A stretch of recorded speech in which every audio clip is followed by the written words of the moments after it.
Well, good morning, everybody. You're all very downbeat this morning. I thought this was going to be a big, proud moment. I mean, it's taken you 8.5 years of bullying, of lying, of ignoring democratic referendums. 8.5 years it's taken you to get this treaty through, and on the 1st of December you will have it. And of course, the architect of all of this, Giscard, wanted from this constitutional treaty for the European Union to have a big global voice. But I'm afraid the leaders have suffered from a collective loss of nerve. They've decided that they want their faces to be up on the global stage, not somebody from the European Union, and so we've got appointed a couple of political pygmies. The Kissinger question of who to call in Europe hasn't really been answered, has it? I guess the answer can only be Mr Barroso, because he's the only one that anybody in the world has ever heard of, and is probably the big winner out of these posts. No wonder, sir, you look so happy this morning. And we have a new President of Europe, Herman Van Rompuy. Doesn't exactly trip off the tongue, does it? I can't see him stopping the traffic in Beijing or Washington. I doubt anybody in Brussels would even recognise who he is. And yet, he's going to be paid a salary that is bigger than Obama's, which tells you all you need to know about this European political class and how they look after themselves.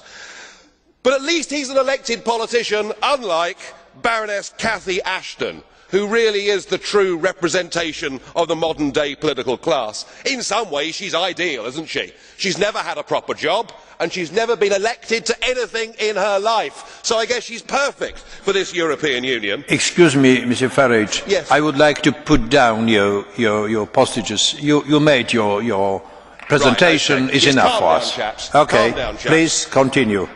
Calm down. But I mean, she's never been elected to anything and no one knows who she is. Even the Prime Minister was talking about Baroness Ashdown as opposed to Ashton. I mean, no one has ever heard of her. She's even less well known than Herman Van Rompuy. I mean, that takes some doing, doesn't it? She's risen without trace. She's part of this post-democratic age. She married well. She married an adviser and a friend and supporter of Tony Blair and got put in the House of Lords. When she was in the House of Lords, she was given one big job, and the job was to get the Lisbon Treaty through the House of Lords, and to do so pretending that it was entirely different to the EU constitution. So she's good at keeping a straight face, and she vigorously crushed any attempt in the House of Lords for the British people to have a referendum. So here she is, never stood for public office, never had a proper job, and here she gets one of the top jobs in the Union. Her appointment is an embarrassment for Britain. But it's much worse. Well, at least I've been elected, sir. Unlike her, she's not been elected and the people don't have the power to remove her. But just hear the next bit. There's something rather more serious than that. Cathy Ashton was an active member of the campaign for nuclear disarmament. In fact, she was the treasurer of the campaign for nuclear disarmament during a period of time when CND took very large donations and refused to reveal the source. What is known is that these donations were obtained by a man called Will Howard, who was a member of the Communist Party in Great Britain. Will Baroness Ashton deny that while she was treasurer, that she took funds from organisations who were opposed to Western-style capitalism and democracy? That question must be asked. And are we really happy that somebody who will be in charge of our overseas security policy was an activist a few years ago in an outfit like CND? I mean, if we really think that, frankly, we need our bumps felt. I don't think that she's a fit and proper person to do this job. She has no experience, and unless she can answer those questions, did she take money from enemies of the West? That question must be answered. Well, we have our two pygmies. We'll have the bland leading the bland, but I'm not celebrating, because they'll press on with political union, and whilst our leaders may have saved face for the moment for themselves on the international stage, they have all betrayed their national democracies. The European state is here. We are about to get an avalanche of new laws because of this Lisbon Treaty, and there is no question in my mind that there has to be a full, free, fair referendum in the United Kingdom to decide whether we stay part of this union or not. I hope and pray that we vote to leave, but either way, the people simply must be asked. Thank you.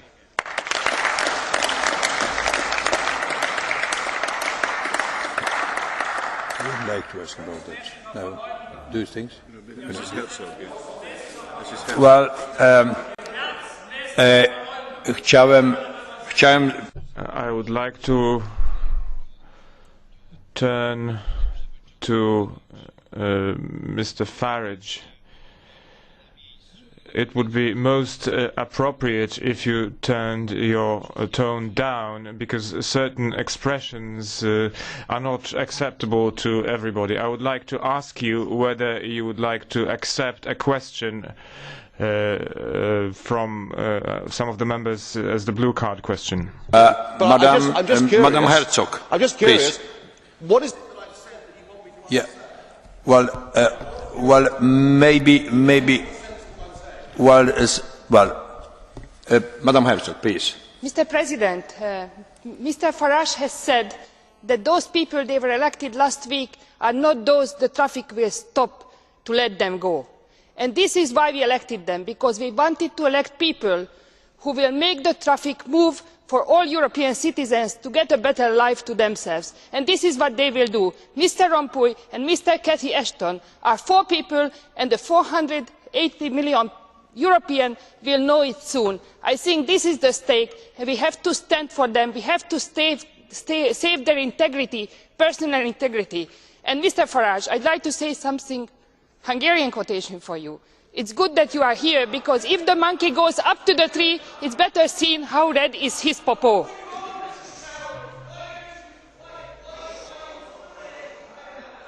Thank you. Yes, please. Thank you. With respect, I think you've completely missed the point, because twice you said the people that were elected last week. They have not been elected. That is the point that I'm making, and in the case of Baroness Ashton, she has never been elected to public office in her entire life. She takes an enormously powerful job, and the peoples of Europe, of Britain, of everywhere else do not have the power to hold her to account and to remove her, and that fundamentally is what is wrong with this whole European Union. It's all about bureaucracy versus democracy. Things have gone horribly wrong. But, Mr. President, can I please come back and ask you the question? You seem to imply that I'd said something that was inappropriate or over the top or wrong. Could you please explain what that was? I want to know. Some way of explanation of the way of selection of the so important people for the European Union, and what you say about the whole issue which is connected with that. It is just, by my opinion, absolutely improper to the whole situation. Well, it is my opinion, colleague. Okay, fine. When you were elected, when you were elected as president, you said you would act as a neutral president to ensure that all sides of the debate were given their chance to have a say. If you're criticising me on the political content of what I say, then you're not doing your job as a neutral chairman. Well, okay. Thank you, colleague Farage. Now we go to Mr.